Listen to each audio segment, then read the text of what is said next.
Hallo liebe Freunde, danke, dass ihr wieder dabei seid. Ich hoffe, euch geht's gut und ihr habt gute Laune. Eine neue Woche hat angefangen und ich wünsche euch viel Erfolg bei allem, was ihr vorhabt.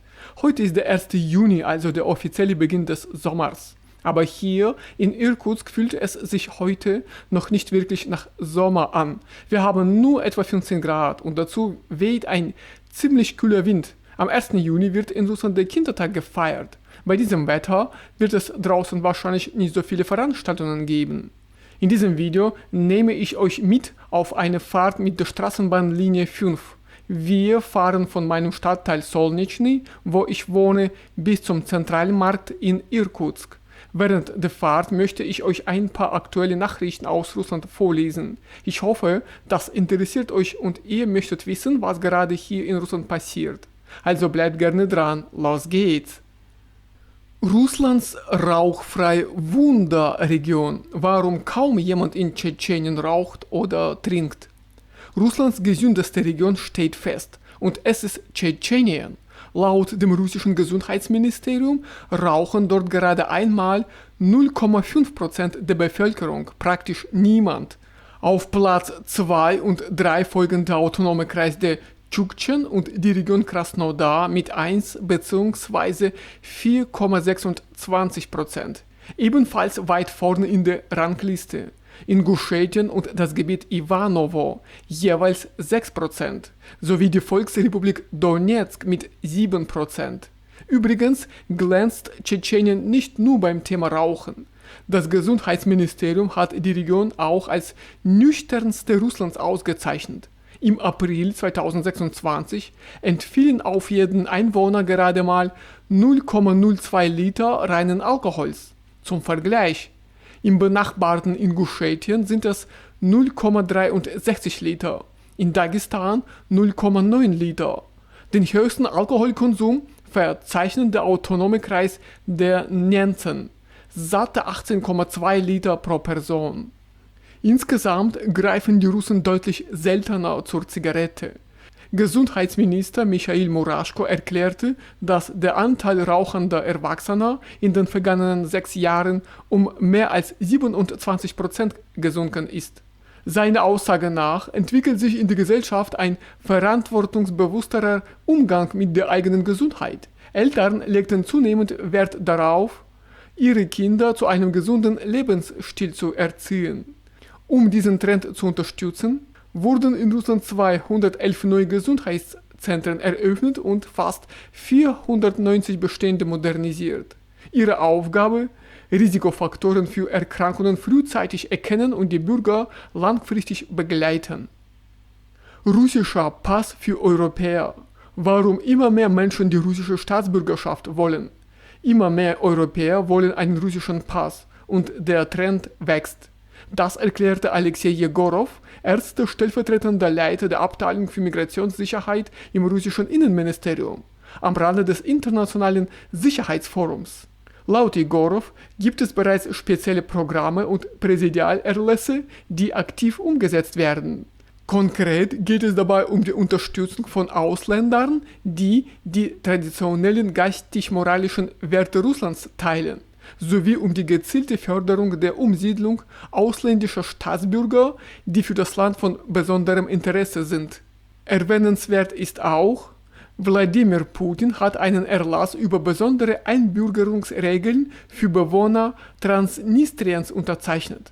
Sie können die russische Staatsbürgerschaft künftig im vereinfachten Verfahren beantragen. Darüber hinaus hat Putin ein Gesetz unterzeichnet, das den Einsatz der russischen Armee im Ausland erlaubt, zum Schutz russischer Staatsbürger, die aufgrund ausländischer Gerichtsentscheidungen verhaftet wurden. Rentenerhöhung ab Juni. Wer in Russland ab sofort mehr Geld bekommt und wie viel? Ab dem 1. Juni steigt die Rente für alle russischen Rentner, die im Mai ihren 80. Geburtstag gefeiert haben.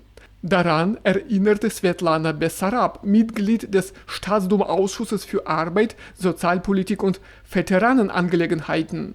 Sie erklärte, sobald jemand das 80. Lebensjahr vollendet, wird die feste Zuzahlung zur Versicherungsrente automatisch verdoppelt. Das passiert monatlich für alle, die diese Altersgrenze überschritten haben. Weitere größere Rentenerhöhungen sind im Juni nicht geplant, nur diese gezielten Anpassungen. Außerdem wurden interessante Zahlen zur Rentenhöhe in Russland bekannt. Laut dem Sozialfonds Russlands lag die durchschnittliche Rente von Männern seit Jahresbeginn bei 25.353 Rubel pro Monat, während Frauen im Schnitt 25.204 Rubel erhielten. Der Unterschied beträgt gerade mal 149 Rubel. Insgesamt erreicht die durchschnittliche Rente in Russland im April fast 25.400 Rubel.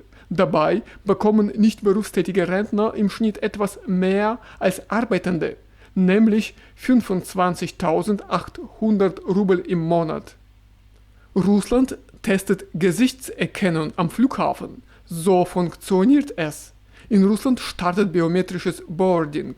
Ganz ohne Pass. Der erste solche Flug hob am 1. Juni vom Petersburger Flughafen Pulkowo in Richtung Moskau ab. Seit demselben Tag ist der Service auch am Moskauer Flughafen Sheremetyevo verfügbar. Aber wie funktioniert das Ganze?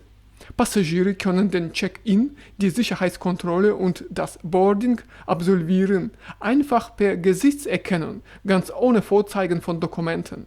Das System nutzt die staatliche einheitliche biometrische Datenbank, die die Identität anhand eines digitalen Musters erkennt. Um den Service nutzen zu können, müssen Reisende ihre biometrischen Daten vorab in das System einpflegen. Das ist zum Beispiel in Banken möglich. Danach wird ein digitales Profil erstellt, das am Flughafen zur Identitätsprüfung dient.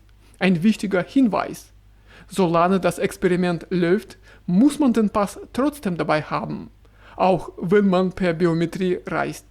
Völlig ohne Ausweis fliegen geht also noch nicht. Kinder allein im Zug. RŽD startet Begleitservice auf über 20 Strecken. Die russische Eisenbahn weitet ihren Begleitservice für Kinder im Zug aus. Ab dem 1. Juni können Kinder zwischen 10 und 16 Jahren auf mehr als 20 Strecken ohne Erwachsene reisen, unter der Aufsicht des Zugpersonals. Bisher war dieser Service ausschließlich in den Hochgeschwindigkeitszügen Sapsan verfügbar, wo er bereits 2013 eingeführt wurde. Im Durchschnitt nehmen etwa 300 Eltern oder Erziehungsberechtigte pro Jahr dieses Angebot in Anspruch. Wie läuft das ab?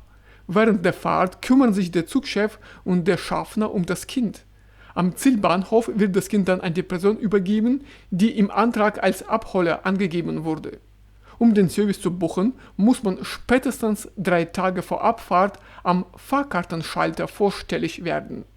Beim Einsteigen sind folgende Unterlagen erforderlich: ein Ausweisdokument, das Original sowie 2 Kopien der Haftungserklärung für den Transport, die am Schalter ausgestellt wird, und die Zahlungsquittung. Der Preis für den Service beträgt 1.500 Rubel. Spurlos in der Taiga. Familie Ussolzew, neue Schocktheorie. Im Fall der spurlos im sibirischen Taiga verschwundenen Familie Ussolzew gibt es eine neue Wendung. Forscher Valentin Degtyarew hat gleich 2 mögliche Erklärungen für das Schicksal der Reisenden aus der Region Krasnojarsk vorgelegt. Der ersten These zufolge könnte die Familie an Kohlenmonoxidvergiftung gestorben sein. Degtyarew vermutet, dass die Ussolzews in einen Felsspalt krochen und dort ein Feuer entfachten, mit tödlichen Folgen durch das entstehende Kohlenmonoxid. Die zweite Möglichkeit: ein Bärenangriff. Der Forscher behauptet, auf einem Foto von der Suchaktion im Oktober 2025 eine Person in einem Felsspalt erkannt zu haben. Seiner Aussage nach hätten die Freiwilligen dieses Detail ignoriert. In diesem Spalt lag ein Mensch. Das menschliche Gesicht ist deutlich zu erkennen. Dazu ein Baum mit Bärenspuren, erklärte Degtyarew. Er ist überzeugt, dass der Raubtierangriff auf die Familie stattgefunden haben könnte und mindestens eine Person an diesem Ort zurückgelassen wurde. Zuvor hatte Oleg Ivannikow, Berater der Russischen Akademie für Raketen- und Artilleriewissenschaften, eine weitere These aufgestellt. Er schloss nicht aus, dass die Familie Opfer von Wilderern geworden sein könnte. Zur Erinnerung: Spurlos verschwunden sind das Ehepaar Irina und Sergei Ussolzew sowie ihre 5-jährige Tochter. Die Suche wurde am 23. Mai wieder aufgenommen. Vor Ort arbeitet eine autonome Gruppe bestehend aus einem Koordinator, einem Funker, einem Drohnenpiloten, einem Analytiker und einem Kartografen. Die Freiwilligen suchen nun Bereiche ab, die im Winter wegen der hohen Schneemassen unzugänglich waren. Also, liebe Freunde, das war's von mir für heute. Danke, dass ihr bis zum Ende zugeschaut habt. Ich wünsche euch alles Gute und viel Erfolg bei der Arbeit. Wir sehen uns bald wieder in einem neuen Video auf meinem YouTube-Kanal. Bis zum nächsten Mal. Tschüss.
внимательны и не забывайте личные вещи в салоне.